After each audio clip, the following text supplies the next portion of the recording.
पश्चिम बंगाल की राजनीति में बदलाव के बाद अब कानून व्यवस्था और धार्मिक कट्टरता को लेकर बड़ा विमर्श छिड़ गया है। पहले कांग्रेस, फिर वामपंथ और अब ममता बनर्जी के लंबे शासन के बाद बंगाल में सत्ता परिवर्तन हुआ है, लेकिन तुष्टीकरण की राजनीति पर बहस अब भी थमती नजर नहीं आ रही। हाल के दिनों में कोलकाता के राजा बाजार में नमाज विवाद और अब आसनसोल में लाउडस्पीकर विवाद ने राज्य की राजनीति को गरमा दिया है। सवाल उठने लगे हैं कि क्या बंगाल में भी अब उत्तर प्रदेश की तर्ज पर सख्त प्रशासनिक मॉडल लागू होगा? क्या बंगाल भी बुलडोजर मांगता है? दरअसल राज्य की नई सरकार ने पहले ही साफ कर दिया था कि ना तो सड़क पर नमाज होगी और ना ही मंदिर मस्जिद में तेज आवाज में लाउडस्पीकर बजाने की परमिशन होगी, लेकिन कट्टरपंथी हैं कि मानने को तैयार नहीं। कार्रवाई के दौरान हालात हिंसक होते जा रहे हैं, पुलिस पर पथराव किया जा रहा है, पुलिस और चौकी की गाड़ियों में तोड़फोड़ की जा रही है। इन घटनाओं के बाद बंगाल में यूपी मॉडल की चर्चा तेज हो गई है। सवाल यह है कि क्या कानून तोड़ने वालों पर बुलडोजर जैसी सख्त कार्रवाई होगी या सरकार केवल चेतावनी तक सीमित रहेगी? फिलहाल बंगाल में कानून व्यवस्था, धार्मिक अनुशासन और प्रशासनिक सख्ती पर हलचल तेज हो चुकी है। इस मुद्दे को करेंगे, इस पर बहस होंगी, इस पर हम एक पैनल के साथ भी जुड़ेंगे। बहुत सारे मेहमान जुड़ने वाले हैं, लेकिन उससे पहले जरा तस्वीरें फुल फ्रेम दिखाएंगे सौरभ, मेरे प्रोड्यूसर, आपको कि वहां पर क्या कुछ हो रहा है। जी हां सौरभ, जरा तस्वीरें दीजिएगा। कैसे तोड़फोड़ हुई है, कैसे वहां पर धार्मिक उन्माद हुआ है। कल जुमे की नमाज के वक्त वहां पर पहले तोड़फोड़ हुई, सड़कों पर नमाज अता की गई और अब आसनसोल की तस्वीरें भी हम आपको दिखा रहे हैं। ये देखिए कैसे हजारों की तादाद में नमाजी सड़कों पर उतरे बिना किसी परमिशन के और वहां पर उपद्रव शुरू कर दिया, ट्रैफिक जाम कर दिया, पुलिस के साथ मारपीट की, फिर वहां पर पैरा एसएफ को बुलाना पड़ा। आसनसोल की तस्वीरें भी आपको दिखा रहे हैं। देखिए आसनसोल में कैसे पत्थरबाजी वहां पर हुई है, कैसे लोग सड़कों पर उतरे और वहां पर जो रकस, जो उपद्रव मचाया है लोगों ने, उसकी तस्वीरें मैं आपको दिखा रहा हूं। सर अब आसनसोल की तस्वीरें दिखाइए। ये तस्वीरें कल की हैं जब वहां पर नमाज अता की जा रही थी, ये तस्वीरें तब की। ये देखिए कैसे वहां पर सड़क पर जमनन नमाज अता की गई और ट्रैफिक जाम रहा, पूरा कलकत्ता जाम हो गया। बड़ा सवाल यह कि सरकार ने जब हिदायत दे दी है, ताकीद कर दी है कि सड़कों पर नमाज नहीं होगी, मंदिर और मस्जिदों के स्पीकर, जो लाउड स्पीकर है, उनका वॉल्यूम बहुत ज्यादा नहीं होगा, लेकिन ये कट्टरपंथी मानने को तैयार क्यों नहीं है?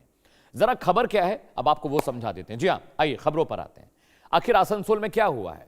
आसनसोल में लाउडस्पीकर विवाद पर बवाल हुआ है, जिसके बाद वहां पर पत्थरबाजी की गई, पुलिस के साथ तोड़फोड़ हुई। थाने में पुलिस पर पथराव और चौकी में तोड़फोड़ की। उपद्रवियों ने वहां पर पहुंचे, पुलिस पर हमला किया, पुलिस पर पत्थर बरसाए, तेज आवाज में स्पीकर बजाने को लेकर यह विवाद हुआ था। पुलिस समझा रही थी कि भाई इतनी तेज स्पीकर मत चलाइए और सीसीटीवी के जरिए उपद्रवियों की पहचान करना शुरू कर दिया पुलिस ने।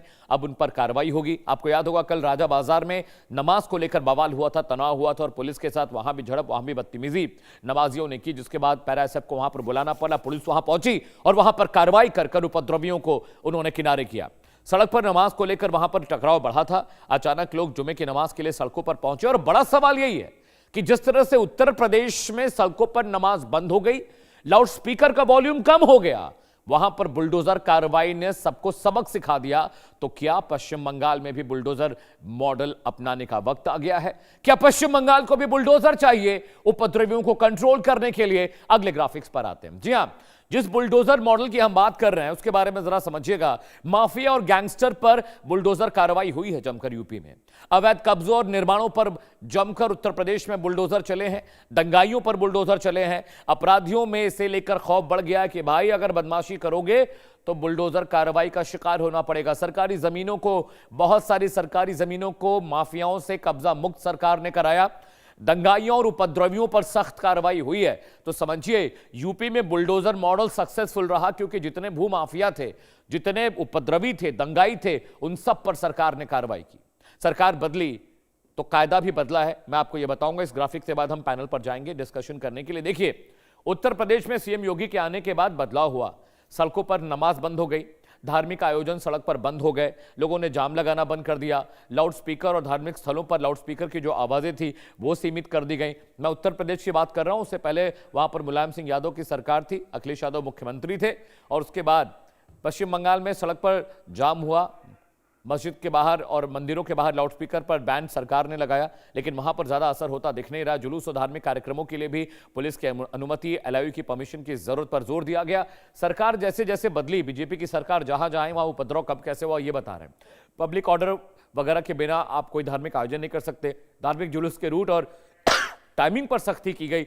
मध्य प्रदेश की बात मैं आपको बता रहा हूं, अनुमति और सुरक्षा नियमों का कड़ाई से पालन करने की बात कही गई। तो ये वो राज्य है। हरियाणा देख लीजिए, खुले में नमाज विवाद के बाद जगह तय कर दी गई। उनसे कहा गया कि भाई आप खुले में नमाज नहीं करेंगे। सार्वजनिक स्थानों पर अनुमति आधारित व्यवस्था को हरियाणा में लागू किया गया। सौरभ, चलिए पैनल पे आते हैं। जी हाँ,